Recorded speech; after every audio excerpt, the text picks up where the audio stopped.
these 2020 debates are the most accessible in Arizona history. That means this debate and dozen more between now and November will air on a long list of local TV stations, radio stations, and digital platforms, including support from local newspapers. It's a shared effort among hundreds of local media brands across Arizona. Transparency is critical here. That's why these debates have been designed with input from a broad group of journalists in Arizona representing urban and rural communities. And we tried to keep the rules simple. Each candidate will have 2 minutes to make an opening statement and 1 minute for a closing statement. Candidates have drawn straws to determine the order. Throughout the debate, Mari and I will pose questions to each candidate, allow them to answer, and then make sure other candidates have a chance to respond. Whenever a question is directed to a specific candidate, only that candidate's microphone will be open. At all other times, every microphone will be open. Thank you to voters across Arizona who've submitted questions for this debate. We've reviewed all of them to make sure every voice is heard. However, no candidates have been given advanced access to any of the questions. And Steve, with that said, let's introduce our candidates for the debate. We'll start with Ms. Raquel Teran, followed by Dr. Dwayne Wooten and Ms. Jasmine Ansari. Dr. Wooten, you have the first opening statement, sir. You have 2 minutes. Thank you. I'm Dr. Dwayne Wooten. I'm a pediatrician, born and raised in Phoenix, Arizona. I'm a true native, and I've only been out of the state when I was in college at Northwestern University in Chicago. My background is this. I have been my entire life dedicated to taking care of people. I started at age 7 saying that I was going to be a pediatrician. By age 8, I knew I wanted to come back and work in my hometown, and I worked toward that my entire life. I was blessed enough to go to Northwestern at 16 years of age, finished there at 19 years of age, started medical school at the University of Arizona. I think I have the record for being the youngest graduate in the history of the state of Arizona, the University of Arizona College of Medicine. I was 23 when I was done. So I've been taking care of children and adolescents since then, but I've also been very active in all kinds of issues in this country, let alone this state. Being an active person politically, my grandfather was a minister in this town for almost 50 years. He taught me what's important in life, and that's to take care of people. So I've been doing that for a very long time. I've also been very involved community-wise, developing some of the biggest entities that take care of people, Phoenix Children's Hospital being one. So I'm here for you to get to know me, and since I'm the newest kid on the block, if you will, in the political arena for CD3, I look forward to being just that person that you get to know. Thank you, and Ms. Teran, you have 2 minutes. Buenas tardes, Arizona. My name is Raquel Teran. I am running for Arizona's Congressional District 3. I've been a community organizer. I've been the state director for Planned Parenthood. I've been a legislator and chair of the Arizona Democratic Party, and I am a proud mother of an 8-year-old. And every single step of the way of my journey, I've been told that we cannot fight back the extremists. Yet, I led in efforts to recall Russell Pierce, the author of SB 1070. I led efforts to oust Sheriff Joe Arpaio, who was terrorizing our communities. I led efforts to protect the Affordable Care Act. And under my leadership at the Arizona Democratic Party, we had historic victories that led to protect our democracy by re-electing Senator Mark Kelly and getting Governor Hobbs, Secretary Fontes, and Attorney General Chris Mays. I am incredibly proud of the work that we have done. I've knocked on thousands of doors and talked to many people in our communities who have felt left behind, who are upset because their rights are being taken away. That is why I am taking our fight to the halls of Congress to ensure that we deliver for the people in our district. Our campaign is supported and endorsed by many in our community, including Senator Mark Kelly. Our campaign is the only one endorsed by Planned Parenthood Action Fund, Reproductive Freedom for All, the League of Conservation Voters. The biggest unions in our state are behind our campaign. I will be the first Latina to represent Arizona in Congress. Join us at raquelteran.com. And for the people that are watching in Spanish, mi nombre es Raquel Teran. Estoy postulándome para el Congreso para representar el Distrito número 3. Usted me conoce como una persona que ha luchado por nuestra comunidad. Seré la primer latina en representar Arizona en el Congreso. Acompáñanos en raquelteran.com. Okay, Ms. Ansari, you have 2 minutes for your opening statement. Good evening. My name is Yasemin Ansari. I'm a former Phoenix City Councilwoman and Vice Mayor, and with your support, I'm running for Congress to take on MAGA extremism, protect our democracy, and to keep delivering progressive solutions as your next Congresswoman. I am the proud daughter of immigrants who fled persecution and a brutal regime, seeking opportunity and freedom right here in the United States. Growing up in Arizona, they instilled in me the values of hard work, education, and that we can never be complacent when it comes to our democracy. These lessons could not be more important today as extremist Republicans ruthlessly attack our freedoms and our bodily autonomy. I got my start in Democratic politics as a high school student, organizing for the first Barack Obama presidential campaign and the Arizona Democratic Party, and as an intern for Congresswoman Nancy Pelosi. I then have spent my entire career working on progressive causes and getting things done. As a senior climate advisor at the United Nations, I took on corporate polluters and helped to deliver the historic Paris Climate Agreement. When Donald Trump was elected, I decided to run for city council to bring fresh, progressive ideas to City Hall, and that's exactly what we did. I became the youngest woman ever elected to the Phoenix City Council after knocking on 100,000 doors in the district. And as the vice mayor of our city, I protected abortion access, raised wages for thousands of workers, and passed legislation to address our climate, heat, and housing crises. That's why I'm proud to be endorsed by abortion advocates and the vast majority of labor unions in this race, from the firefighters to the carpenters, the laborers, flight attendants, and so much more. It has been the honor of my life to serve Phoenix, and with your support, I cannot wait to keep delivering as your next Congresswoman. Please join us at yaseminforcongress.com. Well, it is time now to start with the real questions at this moment. And today here in Arizona, the Senate passed an act, a very controversial act, that would allow law enforcement, local law enforcement, to question the status of any people that is suspected to be an immigrant. A lot of people think we'll be going back to the days of SB 1070.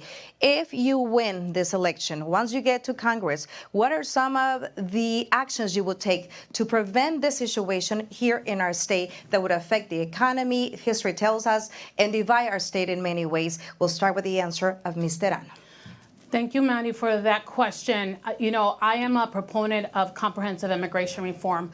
We wouldn't have these type of legislation if we have comprehensive immigration reform. I got started in Arizona politics because there was a rise of the anti-immigrant sentiment after 9/11.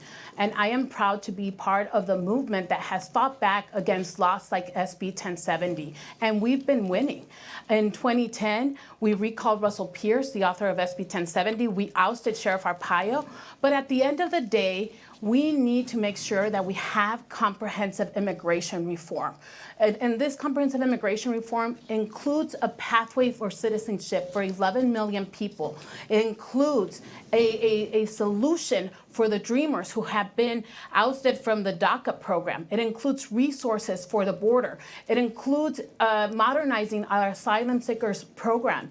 And of course, resources for the border. And I'm going to say that we need to make sure that we end for-profit detention centers, immigration detention centers.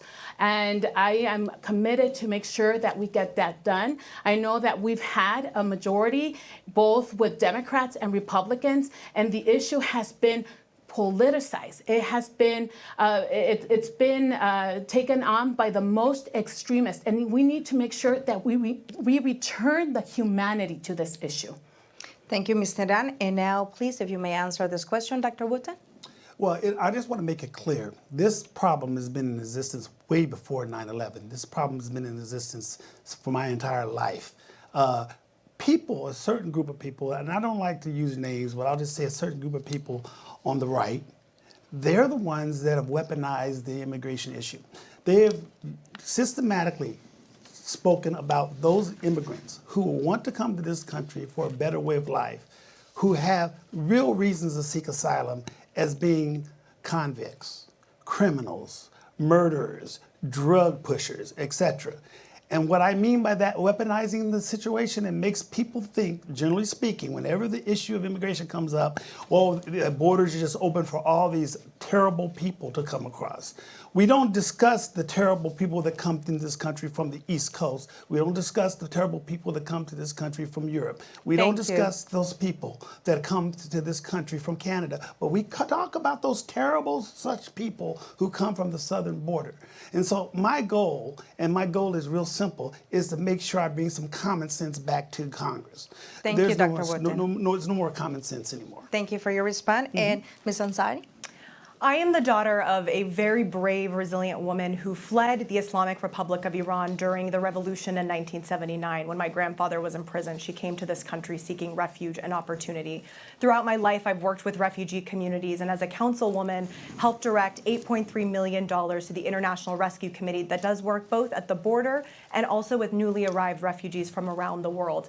Immigration challenges will be one of my top priorities in Congress because it's an issue that has been stagnated for far too long, and in more recent years, we've allowed extremist MAGA Republicans to completely drive the narrative on this issue.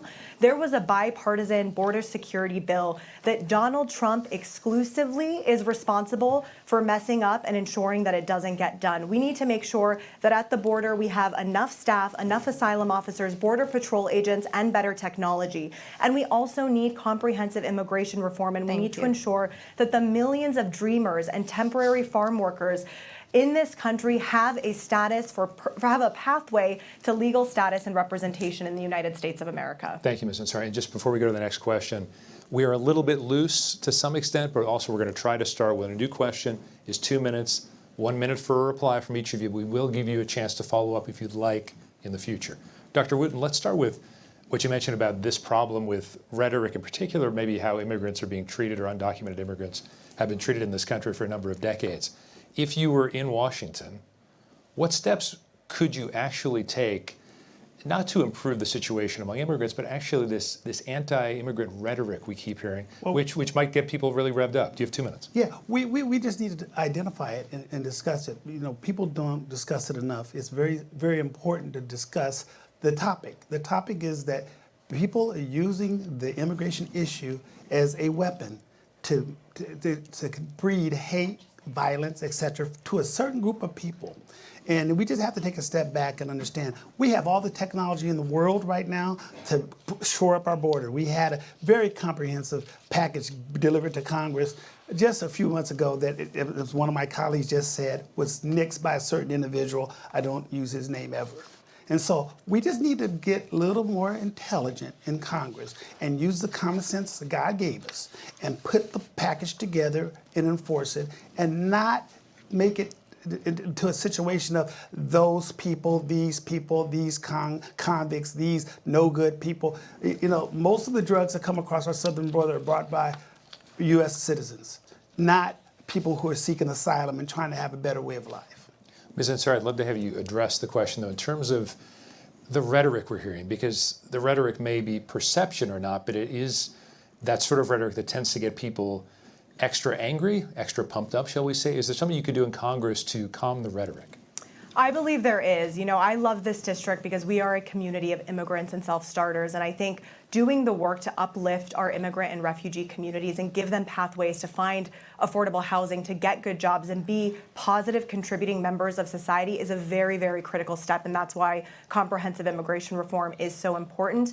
I also think representation plays a big role. Islamophobia was mentioned, and post 9/11 world, I can tell you that as the daughter of Iranian immigrants, not only my parents but myself have faced significant amounts of racism throughout our entire lives. If elected, I would be the first Iranian American Democrat ever elected in the United States. And representation of that magnitude does help change a narrative of people from a certain country or from a certain region of the world being scary or being terrorists or being, you know, those horrible things that unfortunately extremist Republicans often point to. And that is why having that kind of representation is important, and me going to Congress and articulating these issues and working with all sides of the aisle to compromise and find solutions is an important step. Okay, and Ms. Teran. Thank you. You know, I was born on the border. I was born in Douglas, raised on the Mexican side, crossed back and forth all my life. I think the perspective of bringing somebody to Congress from the border is incredibly important. This state is a border state. We need to make sure that us as Arizonans, we are indeed moving this conversation forward in Congress. And I think it's important to note that the Republicans have moved so far to the right. They have politicized with this issue. It's become such a MAGA issue. And unfortunately, Democrats have also moved more to the center. So I believe that somebody like me, who is a strong Democrat, pragmatic, progressive, can work with our caucus to make sure that we retake this issue and ensure that we work on it once and for all. Thank you so much, and continue with more questions. And in this regards, also the topic of immigration. Dr. Wooten, I will start with you and the answer of this question. So Arizona has a history in representation in the Congress where they cross the aisle to look for bipartisan efforts. A comprehensive immigration reform should be what a lot of people want, but also the fear of going back to SB 1070 here in Arizona. If you would get elected and be in Congress, do you think there's a way to make things work for the border, make it secure, but also give a path for citizenship for those undocumented immigrants? Absolutely. You know, one thing that I take a lot of pride in, I've always been able to bring people together and work together to find a solution to common problems. There was a simple solution that was put forth already, as we mentioned, and it was bipartisan. It was a good plan, and it was nixed by one individual. I have, for 40 years, been able to bring people together to come across and with solutions that people didn't think would ever come across their table. So I know I have the ability to bring people together, to work together for a common solution, and that's all that's necessary in Washington. We have too many people who are just not facing the facts. This country was built on immigrants. We're going to always have immigrants, and we should do immigrants the courtesy of respecting them as they go through the process. By no means do we accept criminals who are doing it the wrong way, and we have a system for that. But the backlog is terrible, and we need to address it. And we need to address it fast, because this is going to be a country of immigrants, and it's going to remain a country of immigrants for a long time. And I'm happy that it is. Most people in this room would not be here if it wasn't for immigration and migration. But one thing I will say is that we have to have a sense of compassion. So what has been lost in the last 40, 50 years is the word compassion. No one has compassion for human beings anymore. You know, to sit there and vilify a young mother who's trying to bring her child across the border for a better life and vilify them is unacceptable to me. It's one of the reasons I'm doing what I'm doing in my life, being a pediatrician. So the bottom line is respect, compassion. Those are the ideologies that this country needs to go back to. And I think somebody like me, with the experience that I've had over the years doing multiple things in that capacity, can bring to the table. Thank you, Mr. Ann. Your response? Look, once I'm elected to Congress, I'll make sure that we are bringing on the coalition that is supporting our campaign. I, for the last 20 years, have been working in Arizona politics and organizing, and it has always been through coalition building. And in order for comprehensive immigration reform to get done, it doesn't only mean that we work with the people who are elected to Congress, but we need to also work with the people who are most impacted, the people who have been affected by the broken immigration system. So we need to make sure that we're bringing the stories and the hearts so that we can win hearts and minds in Congress. We need to make sure that we have the representation of stakeholders such as labor unions, business leaders, agriculture community, that we have faith leaders at the table to really move in a piece of legislation that brings everybody together. And that's what makes a difference. We've had opportunities. We've had this coalition in the past, and it has been politicized. But I am not going to lower my standards. I know that we can get it done. Our communities deserve it. Thank you so much, Mr. Ann. And Ms. Ansari, your response? I'm a lifelong proud progressive Democrat, but I'm actually the only one on this debate stage tonight who has ever been able to work in a bipartisan manner and pass policy that has benefited the lives of everyday Arizonans. When I served on the Phoenix City Council as a councilwoman and vice mayor, we worked often with our Republican colleagues. These might be colleagues that I disagree with 99% of the time, but when it comes to issues like raising wages for our firefighters and police officers and making sure we're dealing with our hiring challenges, we work together. When it comes to clean energy and ordering our first electric buses, I was able to build a Democratic and Republican coalition to pass a plan with a 9-0 vote. When it comes to homelessness, I worked with Republicans on a community court program to address those issues. So I have a track record of being able to have successful conversations with independents and with Republicans, and it's going to be no different for me when it comes to the issue of immigration in Congress. Okay, thank you. Can I respond to that? Because You have 30 seconds. Yeah, because the councilwoman has said that she's the only one who has worked in a bipartisan matter. I was the majority leader in the Senate. I'm proud that my colleagues had, elected me to be the majority leader. I have been working in the state legislature for 4.5 years. I had to work with both Republicans and Democrats to get things done with people from the outside. I was a leader of ousting and recalling Russell Pierce, and we ended up electing a Republican. So I know how to work in a bipartisan matter and Dr. get Wooden, things before done. we move to another question, 30 seconds for you. Yes, on that. I have to add to that. You know, this phenomenon of thinking that the only way that you have worked in a bipartisan fashion is to be in city council or the state legislature. I smile at that because I've been in entities where I brought together warring factions to create one of the most impactful institutions the state has ever seen, and that's Phoenix Children's Hospital. I pulled two groups together, and so you know you can pull people together and not be necessarily sitting in a house. Okay, Ms. Ansari, we're going to change topics now.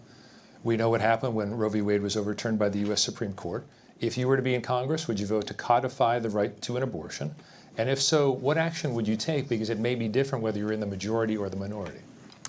First of all, absolutely. If elected, I would be the youngest woman in Congress. And so this is an issue that's personal to me. It's personal for the young women on my campaign team who all of us have less rights than our mothers and our grandmothers growing up in the year 2024 in Arizona. So I have taken action on abortion at the Phoenix City Council. When Roe v. Wade was overturned, I immediately reached out to abortion providers, especially those that were working in areas like South Phoenix and Levine in Congressional District 3, who expressed to me how terrified they were that they were unable, they didn't know what the legal landscape was. They didn't know if they could practice. They warned me that women would die. And so we immediately took action. I drafted and enacted an ordinance at the City of Phoenix that would protect doctors and patients in our city from being criminalized by our police department. So essentially it was a directive to our police department to make any calls related to abortion the lowest level of priority. Other cities in Arizona later followed suit on this.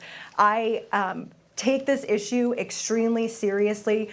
Being part of the protests where Brett Kavanaugh was first appointed to the Supreme Court back in 2018 is part of the reason I first ever decided to run for public office in the first place. And so I am a proud reproductive rights champion, proud to be supported by abortion advocates across the board in this race. And I also have released a plan on our website, YasminForCongress.com. I encourage you to check it out. It's 8 pages long, talking about all of the steps I will take in Congress beyond codifying Roe to protect reproductive rights, to enhance healthcare access, and make sure that moving forward, we are a country that is saying we are pro-choice and we will protect women.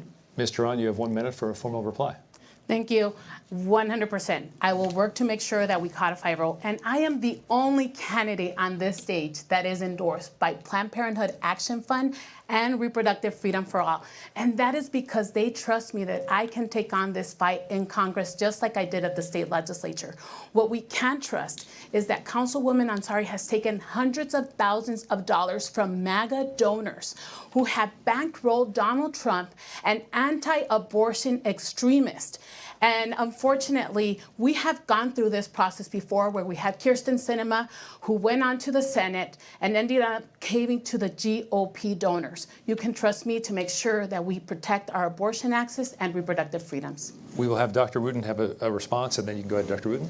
I have a big response. Being a physician dealing with this day in and day out for the last 40 years, I've heard one of my colleagues say that she's done much work to make sure that physicians in South Phoenix, et cetera, feel comfortable about being able to give reproductive care to women, but I live it every day, and that's just not true. Physicians are leaving the entity of practicing medicine daily because they feel threatened. And so that is one of the reasons of somebody like me who's lived it and lives it every day and understands the issues that go along with reproductive health in women, in particular in this city and our district, can be there as a super advocate.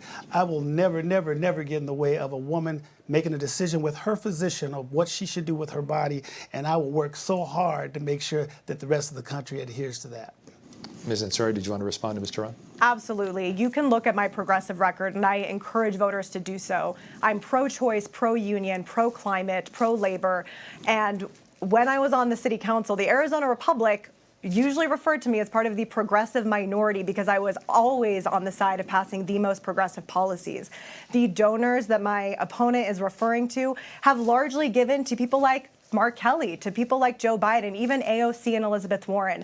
And any others that she's referring to are largely Iranian Americans in this country who are excited to see the first Iranian American Democrat elected to the U.S. Congress and saying and trying to mislead voters to say it's anything else is frankly xenophobic, offensive, and incredibly off base.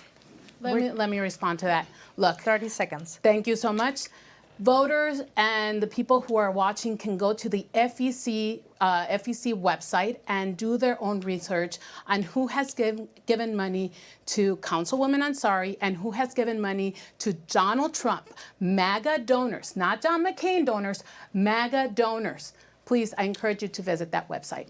I'm going to continue with more questions on this topic. I would like to ask Dr. Worden, have you had any personal experience with the freedom of anyone within your family or close vicinity, the reproductive freedom that you would like to share with the voters listening and watching today? We don't have enough time for me to share all the vignettes I could give you. I have a situation come up in my office almost daily. It's been worse recently. But I've had situations where I've had a child in one of my mom's pelvises, not viable, but was told that she had to carry this child, what we call anencephalic, it had no brain. But she had to carry the child to term because the doctors were worried and convinced that they may get filed upon if they were to do a DNC or abortion on this child. And so what happens? The mother is put at significant health risk. The mother can get septic. The mother could die. And I do know 2 cases of friends of mine who lost patients because they were worried about doing abortions, spontaneous abortions or abortions on a mother, and she ended up getting septic and dying. And we see it all the time. That's why one of the reasons I'm in this race, because I have to believe that I can bring some common sense to Congress. I think I should make a T-shirt that says "Common Sense for Congress," because it's unacceptable to me what we allow in this country to be persistently spoken about without the data to support it. And I have the data to support it. Like I said, I've been living it for 40 years. I've seen parents daily in tears. It is a catastrophe. And the fact that we even have to discuss this in 2024 tells you where we're at and where we need to go. Thank you, Dr. Wooden. Ms. Teran, would you care to share if you had any personal experience in this regard? Well, look, I sounded the alarm that Arizona could have a full abortion ban after my trip to El Salvador, where I got to visit women who had been incarcerated because of miscarriages. And we always knew that the 1864 total abortion ban was still in the books. So that's why I, along with my colleagues, my Democratic colleagues, we introduced legislation to repeal the 1864 total abortion ban, because that is the reality that could be the reality of Arizona. So right now, the people most affected by any ban, if it's a 15-week abortion ban or if it's a total abortion ban, are the people that don't have access to health care, don't have the resources to go to California, to Nevada, to Mexico to get the basic health care that they need. We need to make sure that we codify Roe, and I am collecting signatures to make sure that our initiative gets on the ballot, because meanwhile we codify Roe, we will make sure that in Arizona we win the Abortion Access Initiative. Thank you. Ms. Ansari, you would like to respond? Absolutely. In my close family, we have had individuals who have needed to get life-saving abortion care want to keep their privacy. But in my city council office, we very much prided ourselves on constituent services and making sure we're responding and being proactive in responding to calls. And when Roe v. Wade was overturned, we received several calls from women in the district who were highly, highly concerned about what access they had and what they could do. And we did, even though this issue is not usually under the purview of City Council, we did our best to connect them with abortion funds, with information about where they could go here in Arizona, clinics that they could go to, or even potentially providing funding to go out of state. So there's a lot of work that has to be done, and a lot of women in this community are deeply scared and deeply troubled, and rightfully so. Ms. Ansari, thank you. Ms. Teran, let's move on to a different topic, the topic generally of the economy. Inflation has cooled from its highest levels, but this district has been affected starkly, as much of the state has been. What steps would or could you take as a member of Congress to make living more affordable for your constituents?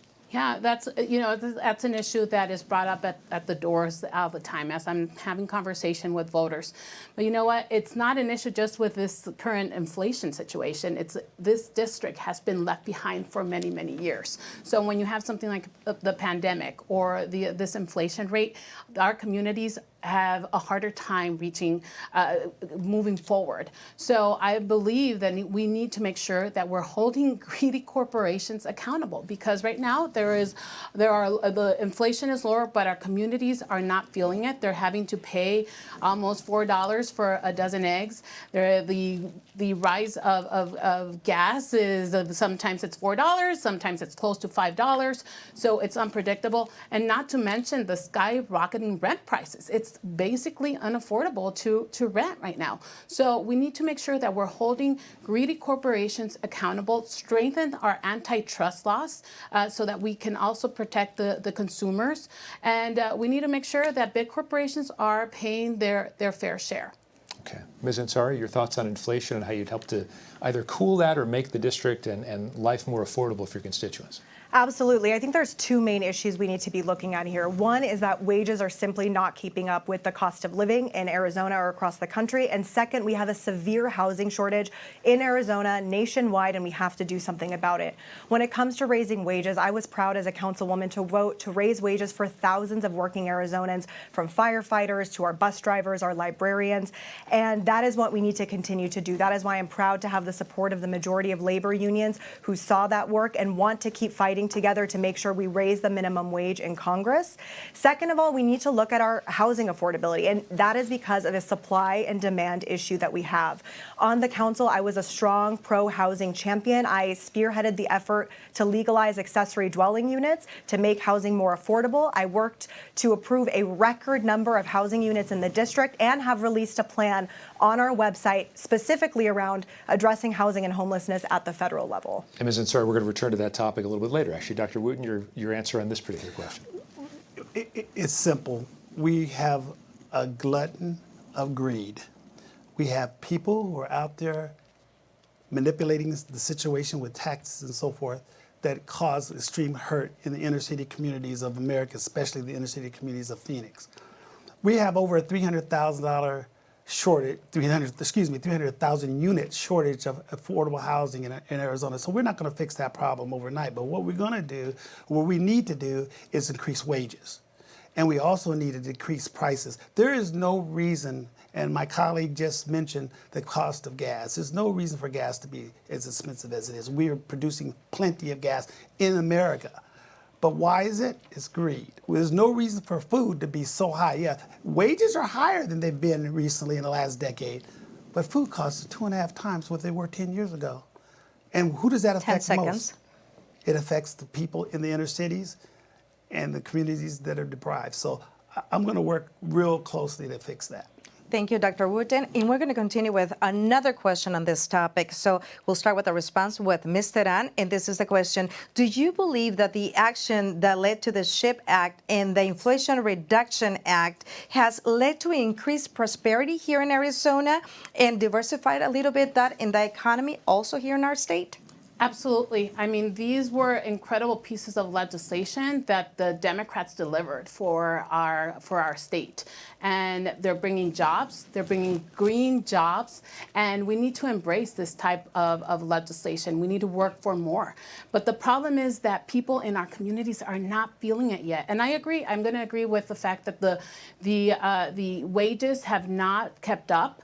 And when you have these type of policies, sometimes it takes years for them to really go into effect and really be felt within the community. So we need to have these bold protections, these bold bills and these bold policies. But I hope that we can get to a place where we could actually raise wages so that people are enacting really quickly. Thank you. Quickly. And Ms. Ansari, your response? Absolutely. I think that both the Inflation Reduction Act and the CHIPS Act were huge for Arizona. Now, we have to be very careful when it comes to implementation of those pieces of legislation. For example, TSMC building in North Phoenix, it's fantastic. However, we do have to make sure that the people who are getting those jobs are actually Arizonans, are part of our unions, and Arizonans are benefiting from those jobs. There was an issue early on, it was in the news, where there was concerns around people coming from out of the country to work in those jobs. I have worked hand in hand with many of our labor unions to make sure they're getting direct access to TSMC so that they can have access and benefit from those jobs. So that's really important. Ultimately, my policy priority in Congress when it comes to inflation is to make more in America. I think we know that supply chain issues are a huge cause of inflation, and we have to come back to investing more in our own country and bringing better jobs home. I want to give each of you a minute on this one. Two of you mentioned the term greedy companies. Whether the viewers agree with you or not, listeners agree with you or not, Dr. Wooden, what actions would you take to regulate or to punish these so-called greedy companies? Well, I don't like to use the term punish, but I would just use the term open their eyes and let them see the effect of some of their policies and what the effect is on the inner city community, in particular, young families and the elderly. And again, I deal with it on the daily, and I see the stress that these young couples are under every day. I see them barely able to make ends meet. I see them losing their homes, losing their apartments, coming to me for help. And I've been very blessed over my career. I've been able to give a lot of help. But the bottom line is, I won't be around forever to keep giving the help. And we need to get it on a national level where we have a look and see of what is being done with regards to the people that are underserved and being neglected. You know, the top 1% in this country are doing extremely well. Unfortunately, the rest of them are not. And unfortunately for that, most of the stress, if you will, lies at the hands of the people who need the help the most. And so being a champion for those individuals, I'm going to be out there working diligently to make it happen. Okay, but Ms. Tron, Yeah, greedy companies. Greedy companies. I mean, Walmart is a great example.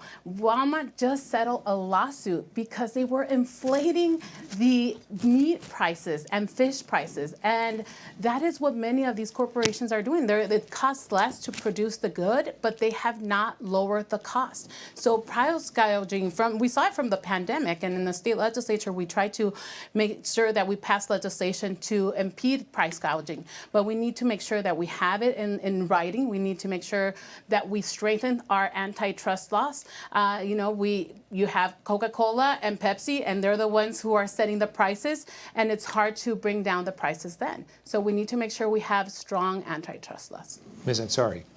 I'd look to the Trump tax cuts that are expiring next year. When you look at the individual portion of those tax cuts, there is a lot of room to completely revamp that and help working people and make sure that greedy corporations and the billionaires in this country are paying their fair share. It's in particular that individual portion where there is opportunity to give tax breaks to the middle class who desperately need it and go after and focus on the companies that are price gouging and that are making it so much more difficult for everyday Arizonans to survive in our state. Well, thank you so much for the response. And an area that is very directly affected by the economy, of the situation right now, is housing affordability. You go right or left in our state, everywhere, you see the construction of new homes, but yet the average family cannot afford those homes. What do you think are some of the actions that need to be taken in Congress so the housing industry is more affordable for the common or family here in our state? And we'll start with Ms. Teran. Yeah, thank you. You know, I have been a renter most of my adult life. My husband and I bought our home close to our 40s, so it was a challenge to get into a home. We are seeing people like Alondra, who was displaced from her mobile home park and didn't have anywhere else to go when the mobile home park was going to be demolished, or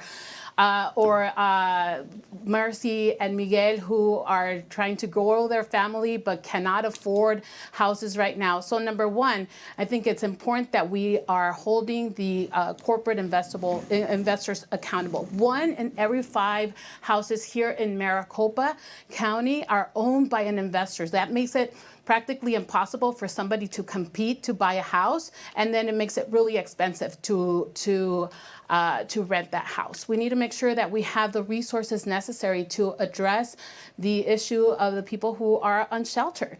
Number 3, we need to make sure that we have consumer protection. So we need to make sure that when somebody has a voucher that they can use it without fear of discrimination. We need to make sure that we have rent control, and that we get real affordable incentives for real affordable housing. And last but not least, that we have public housing, and in many cases there might be a need for wraparound services.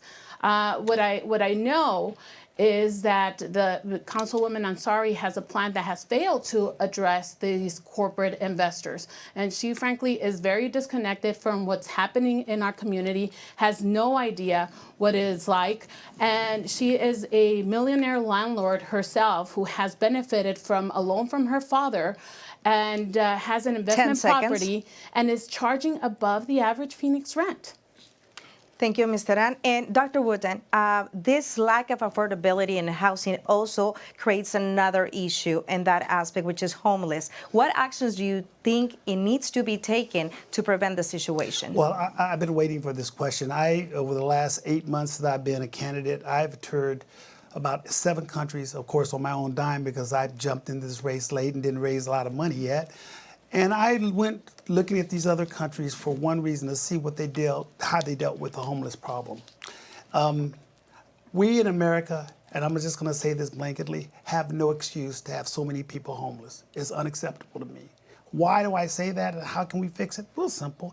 Show, first of all, that you have that C word that I mentioned earlier, compassion for your fellow man. I went to Singapore. I'm going to give you an example. I went to Singapore, quickly went around the city for maybe 5 days, looking for a homeless person, couldn't find one. Why? My driver said to Dr. Wooten, I will tell you why. Our country is about the people and the infrastructure. He said those high-rise condos over there, those are government-owned. And we rent them to low-income people based on what they can afford to pay. When they finish paying for their 30-year lease, usually they're 30 years, they own them. And what does that mean? They pass them down generation to generation and within their families. He said that's why you don't see hardly anybody homeless here. Now, that's a country that has about 1/200th of the GNP that the United States of America has, and they've solved the problem very easily. Our problem is we have too many corporate entities that want to make as much money on people as possible, and the stress and the inhumane situation of homelessness and living on the streets means absolutely nothing to them. Well, I tell you, it means something to me. Thank you. Ms. Ansari, what are some of the actions that need to be taken to make housing more affordable here in Arizona?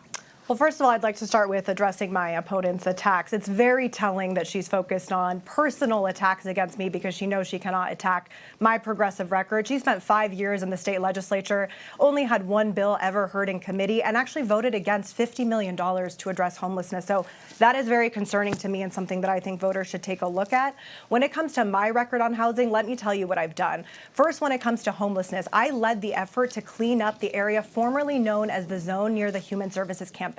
I took out excessive policing from that process, allocated more than $140 million from American Rescue Plan funds to go to emergency shelter beds, more affordable housing, behavioral health services, and we got more than 700 people off of the streets, which were incredibly dangerous, and into safe housing. That's number one. I have actually been one of the number one proponents of affordable housing in the city of Phoenix. I also legalized accessory dwelling units. I led zoning reform. And again, this has been a top issue for me that my opponent has done nothing on during her 5 years on the state legislature.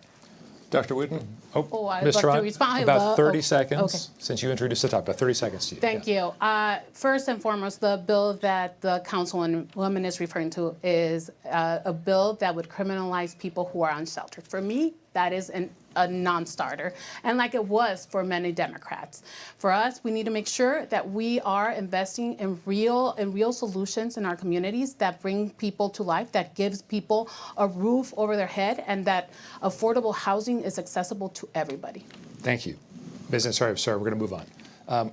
Dr. Wooten, let's talk about law enforcement. Mm-hmm. How do you think law enforcement treats the average person in Congressional District 3? Terribly. You have 2 minutes to talk about it. And I'll tell you why I say that. I'm married to a judge, criminal defense attorney, and a candidate for Maricopa County attorney, my wife, and we talk about it every day. The individuals in my district are treated sometimes terribly, and we've seen it, we witnessed it, and it's deplorable. But it has to do with the overall thought process. I love the Phoenix Police. My brother, 30-year veteran, my other brother, police officer also for a while. I'm not against the police, but I'm against bad policing. And we need to do something about that. The community at large does not still trust the police. The police are not trustworthy as far as they're concerned. I talk about it to them all the time. And we have to work strongly with increasing community policing, and we're going to do that. But I have to be honest with you. It's very scary for a lot of individuals that live in District 3, especially in the South Phoenix, Levine, West Phoenix, Maryville area. Ms. Ansari, what would you like to say about law enforcement in the district? There's lots to say. I served on the Public Safety and Justice Subcommittee, where my top priority was making sure that we make law enforcement as fair and as transparent and as accessible as possible. First of all, when the DOJ decided to come to Phoenix, I welcomed it because we know that we have so much reform to do. I was proud to be the 5th vote to make the Office of Accountability and Transparency a success in the city of Phoenix. I also led the charge to civilianize our department. And what that means is that we have hired police assistants so that people with a lighter colored suit, no arms, can respond to calls that may not require an armed officer so that our police officers can focus on the most violent crime. I also focused and voted for a $15 million community assistance program. So we have social workers and mental health professionals responding to 911 calls, again, when an armed officer doesn't need to be there. You have about 10 seconds. We need to reform the department, but we also need to make sure that if you're calling 911, whether you're in Maryville or Levine or South Phoenix, you are getting the same response as somebody in North Phoenix. And so that is why raising wages for officers and improving our hiring and retention has been so important to the city of Phoenix. Ms. Teron, concerns about law enforcement in the district? You know, I started organizing almost 2 decades ago, and that was because of the rise of the anti-immigrant sentiment in the state of Arizona. And there was one big law enforcement officer, Sheriff Joe Arpaio, who was abusing his power, targeting our community for the color of their skin. It was not only Latinos who were impacted, Indigenous, Black communities, all of us were impacted. And I worked to make sure that we held him accountable. We know that our communities want to have a safe space, safe neighborhoods. We need to make sure that we are investing in the ways that they can live their best lives, in education, in healthcare, in safety nets, where they can indeed live their best life. Well, moving on to another question, Dr. Wooten, do you believe that law enforcement officers are overly aggressive towards members of the community? And if so, what changes do you think they should be implemented at a federal level to prevent this here in our state? Well, I don't think overall all law enforcement officers are overly aggressive towards certain members of the community. I think there's some. And the only way you're going to fix that is through community education, community policing education, have programs set up to maybe teach them how to interact with certain communities that they may not be used to and accustomed to. And the other thing is just to get more police officers from those inner city communities who are originally from those communities to go back to those communities and do community policing. And one of the reasons my office sits right across the street from what was then called the Matthew Henson Housing Projects. That's where I grew up initially. My medical office is 1 block away from where I initially grew up over more than 50 years ago. And why is that important? Because I wanted the people in the community to understand that I was with them and I was there for them. Well, the police officers need to have that same compassion, that same feeling for their community. So community policing, education is the thing that's most needed. Thank you. And Ms. Ansari, what is your response into this question? I believe by and large, our law enforcement does their very best to be there for our residents on their absolute worst days. Of course, there is always room for improvement. One of the most tragic cases was of Ali Osman, who was a refugee who came to this country who absolutely should not have been killed by our police department. That is why we are constantly, the city, not we anymore, we're constantly working on reform. There's a lot that can be done at the federal level. There's a lot of national best practices we can bring back here to Phoenix. We have, Phoenix has already implemented body-worn cameras, which has made a big difference. We enacted something called 30 by 30, an effort to make sure that 30% of the department will be women by the year 2030. You'd be surprised to hear we got a lot of pushback, or maybe not surprised, by MAGA extremists about this, but I think it's something important to be more reflective. And again, I think civilianizing the department as much as possible, and federally we can work to bring back investments to improve our technology within our department, improve training, and make sure that first responders have all the tools they need and they are equipped to do the best job possible. Ms. Teran, what changes should be implemented? Yeah, well, we have seen, I do believe that we have seen over-policing in our communities, and unfortunately, the people who pay the consequences many times are the Black and brown men in our community. I mean, I can say in one sentence that Senator Hernandez, her brother, was shot by the police. Denise Garcia, her son, was shot by the police, the Phoenix police, and that's atrocious. And I believe that at a federal level, we could start off with ending mandatory sentencing. We can legalize marijuana at a federal level and look into many options so that we can reform our criminal justice system. Okay, thank all of you for an informative, spirited debate. It is time for closing statements. Each of you has 1 minute. To keep us on time, we'll politely cut you off if you run over. Dr. Wooten, you have 1 minute. Well, I thank you for the opportunity to be here tonight, and I hope that with this debate, you get to know me a little bit better. I am a true native, born and raised in this district, and have spent my entire life for the people. I'm not a politician. I never want to be a politician. I want to be an advocate, and that's what I've been, and that's what I want to continue to be. We have a lot of problems in this country. The reason why I decided to run was because I got tired of complaining. I got tired of seeing the pain and the hurt and the anger and the frustration. And so what did I do? I said, I'm going to lose my mind and run for Congress. While I'm still practicing medicine full-time, mind you, and I plan to still do that while I'm in Congress. Congress is a part-time job. Some people don't know that.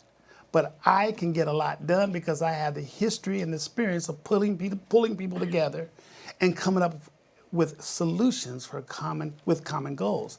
And my two fellow candidates here just don't have that experience. So I welcome your vote, and I appreciate your time. Thank you. Ms. Teran, you have 1 minute. Thank you for this conversation. Truth be told, people like me have been told that we don't belong. You don't have millions of dollars to win a congressional race, you're an activist, and that you are not going to win. But that's what many people in our districts have heard many times. And like them, I've never let that stop me. In 2006, when I was handed a clipboard with voter registration forms as a way to bring comprehensive immigration reform, worker protections, an economy that moves everybody forward, I knew right then and there that by engaging our communities in the decision-making process, we could change the state of Arizona. These same communities are now turning Arizona blue. Our campaign has a strong and broad coalition supported by Senator Mark Kelly, supported by the Pastor family, supported by Unite Here, and many, many others. Join us in making history by electing the first Latina to represent Arizona in Congress. Okay, Ms. Ansari, you have the closing statement. 1 minute, please. From the United Nations to the Phoenix City Council, I have taken on MAGA extremists and delivered progressive results at every juncture in my career. I came here tonight to talk about policies and plans, and I hope that's what you heard from me. When Roe v. Wade was overturned, I took action to protect doctors and patients in our city. I led the charge to pass some of the most progressive policies in Phoenix history on climate, on jobs, on housing, to make sure that we remain an equitable and sustainable city for generations to come. As I said before, I'm the daughter of 2 immigrants who fled a revolution to come to this country, and they found the American dream. I am their daughter, and that's something to be proud of. We need more and more people to fight for the next generation of Americans to find success and find their American dream. I hope you'll join the vast majority of labor unions in supporting our campaign. I look forward to earning your trust to be your next Congresswoman. Well, thank you. And this wraps today's debate with the Democratic candidates for Arizona Congressional District Number 3. As a reminder, the Arizona primary election is on July 30th, and early voting starts July 3rd. All registered voters can participate in the primary, including independents. There are a lot of offices up for election this year, so we'll keep hosting debates through the summer and fall. Head to azmedia.org to see a list of every local media partner, plus upcoming debates and where you can find them on TV, radio, and digital platforms. You can also see the full debate schedule, learn more about clean elections, and submit questions for future debates by heading to azcleanelections.gov. And on behalf of our partners at Clean Elections, the Arizona Media Association, Reister, and Bitfire Studios, thanks for joining us.